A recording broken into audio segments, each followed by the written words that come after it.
நான் சொல்லிக்கிட்டே இருக்கேன், அவன் மேலே ஒரு எஃப்ஐஆரை போடுங்கன்னு. சார் சொல்லிக்கிட்டே இருந்தேன் சார், வீடியோலையும் சொன்னேன், நேராக பார்த்து சொன்னேன், ஒரே ஒரு எஃப்ஐஆர் போடுங்க. கண்டிப்பா சொல்லியிருப்பாரு. சொன்னதுக்கு ஸ்டாலின் சார் என்ன தெரியுமா சொல்லியிருப்பாரு? யோ கம்னரியா, நாட்டுல என்ன நடக்குதுன்னு தெரியாம காட்டுல கண்ணா முடிச்சு ஆட்டு இருந்த நீ வந்து அரெஸ்ட் பண்ண அப்படின்னு சொல்ற.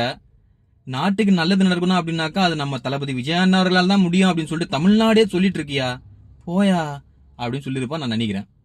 நானும் சொல்லிக்கிட்டே இருந்தேங்க, வீடியோல சொல்லிக்கிட்டே இருந்தேன்.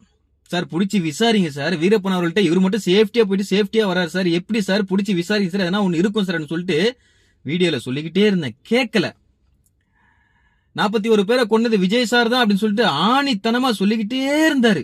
எவிடன்ஸ் வேற இல்ல, இவரை பிடிச்சி விசாரிங்க சார், இவர் கரெக்டா சொல்லிக்கிட்டே இருக்காரு அப்படின்னாக்கா கண்டிப்பா இவருக்கு தெரியும் சார், இவரை பிடிச்சி விசாரிங்க சார் அப்படின்னு சொல்லிட்டு வீடியோல சொல்லிக்கிட்டே இருந்தாங்க. கேட்கலங்க. சரி இப்ப அரெஸ்ட் பண்ணலாம் அப்படின்னு பார்த்தாக்கா அடிக்கடிக்கு ஹார்ட் அட்டாக் வந்துருது. அது எப்படின்னு தெரியல.